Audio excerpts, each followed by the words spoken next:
সাহাবীদের যুগে বিয়ে ছিল বেশ বৈচিত্র্যময়।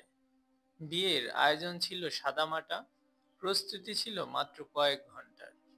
সকালবেলা একজন সাহাবী ছিলেন অবিবাহিত। কবে বিয়ে করবেন, কাকে বিয়ে করবেন সেটা সকালেও জানা ছিল না। সন্ধ্যায় তিনি সংসার শুরু করতেন।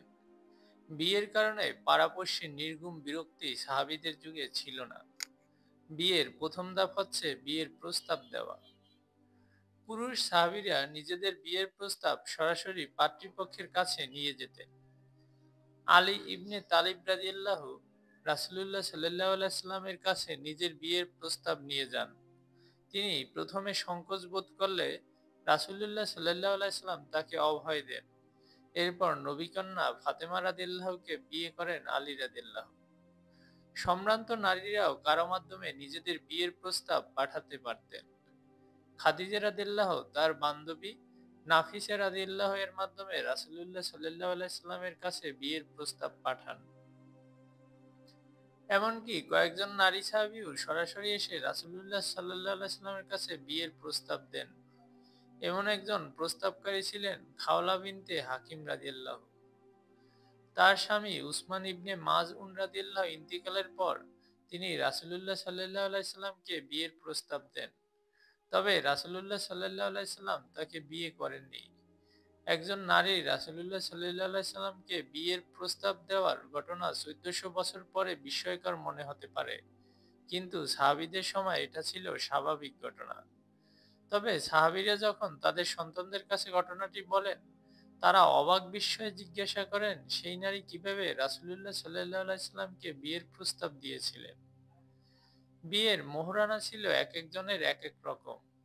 যার যার সামর্থ্য ও পাত্রীর সামাজিক মর্যাদা অনুযায়ী মোহরানা নির্ধারিত হতো। এক সাহাবীর মোহরানা দেওয়ার সামর্থ্য ছিল না। তার মুখস্থ কোরআনকে মোহরানা হিসেবে ধার্য করা হয়, যা তিনি স্ত্রীকে শেখাবেন।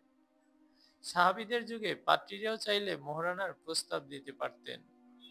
রুমাইসা বিনতে মিলহান রাদিয়াল্লাহু আবু তালহা রাদিয়াল্লাহুকে বিয়ে করার সময় নিজের মোহরানা নির্ধারণ করেন স্বামীর ইসলাম গ্রহণ। তিনি শর্ত জুড়ে দেন, তাকে বিয়ে করতে চাইলে আবু তালহাকে ইসলাম গ্রহণ করতে হবে। আবু তালহা কয়েক মিনিট চিন্তা করে বিয়েতে রাজি হন। আলী ও ফাতেমা রাদিয়াল্লাহু এর বিয়ের মোহরানা ছিল ৪৬০ দিরহাম। সাহাবীদের যুগের ৪৬০ দিরহাম বর্তমান সময় প্রায় ১ থেকে ১.৫ লাখ টাকা। সে যুগে মেয়েদের জোর করে বিয়ে দেওয়া হতো না। বিয়েতে মেয়ের মতামতকে অসম্ভব গুরুত্ব দেওয়া হতো। এমনকি বিয়ের পরও যদি পাত্রী জানতেন যে সে বিয়েতে অসম্মত ছিলেন, তাহলে রাসূলুল্লাহ সাল্লাল্লাহু আলাইহি সাল্লাম সে বিয়ে বাতিল করে দিতেন। নারীরা নিজেদের বিয়ে নিয়ে স্বাধীনভাবে মত প্রকাশ করতে পারতেন। কোনো কারণে পাত্র পছন্দ না হলে না করে দিতে পারতেন। পাত্র ধর্মীয়, সামাজিক, রাজনৈতিক মর্যাদার অধিকারী হলেও নারীদের মতামত গুরুত্বের সঙ্গে নেওয়া হতো। ওমর ইবনুল খাত্তাব রাদিয়াল্লাহু জান্নাতের সুসংবাদপ্রাপ্ত সাহাবী খলিফাতুল মুসলিমিন। তিনি আবু বকর রাদিয়াল্লাহু এর মেয়ে উম্মে কুলসুম রাহিমাতুল্লাহকে বিয়ের প্রস্তাব দেন। কিন্তু ওমর রাদিয়াল্লাহু এর মেজাজের কারণে সে নারী বিয়েতে রাজি না হয়ে সে প্রস্তাব ফিরিয়ে দেন। ওমর ইবনুল খাত্তাব পরে অন্য এক উম্মে কুলসুমকে বিয়ে করেন। তিনি ছিলেন আলী রাদিয়াল্লাহু এর মেয়ে উম্মে কুলসুম বিনতে আলী রাহিমাতুল্লাহ। সাহাবাদের বিয়েতে প্রথম দিকে মোহরানা ছিল অনেক কম। ওমর ইবনুল খাত্তাব রাদিয়াল্লাহু খলিফা হওয়ার পর মুসলমানদের অর্থনৈতিক জীবনে আমূল পরিবর্তন আসে। তখন বিয়েতে মোহরানার পরিমাণ বেড়ে যায়। খলিফা মোহরানা কমানোর জন্য রাষ্ট্রীয় ফরমান জারি করতে চেয়েছিলেন। তাতে এক নারী আপত্তি জানান। তিনি কোরআনের একটি আয়াতের উদ্ধৃতি দিয়ে বলেন, এটা তিনি করতে পারেন না।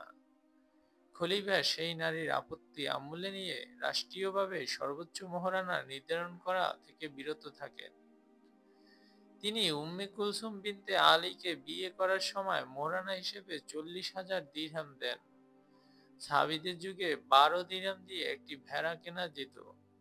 সাহাবীদের মধ্যে অন্যতম ধনী সাহাবী আব্দুর রহমান ইবনে আউফ রাদিয়াল্লাহু স্ত্রীকে মোহরানা বাবদ ৩০,০০০ দিরহাম দিয়েছিলেন।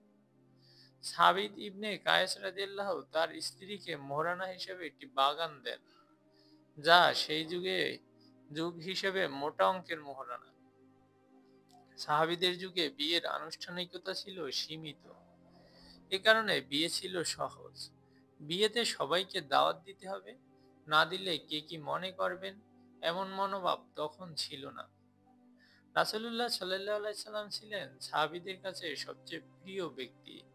তাই বলে রাসূলুল্লাহ সাল্লাল্লাহু আলাইহি সাল্লামকে প্রত্যেক সাহাবী বাধ্যতামূলকভাবে বিয়েতে দাওয়াত দিতেন না। কখনো কখনো এমনও হতো কোন সাহাবীর বিয়ের কয়েকদিন পর রাসূলুল্লাহ সাল্লাল্লাহু আলাইহি সাল্লাম সে খবর পেতেন। এমনটা হয়েছিল আব্দুর রহমান ইবনে আউফ রাদিয়াল্লাহু এবং জাবির ইবনে আব্দুল্লাহ রাদিয়াল্লাহুর সঙ্গে।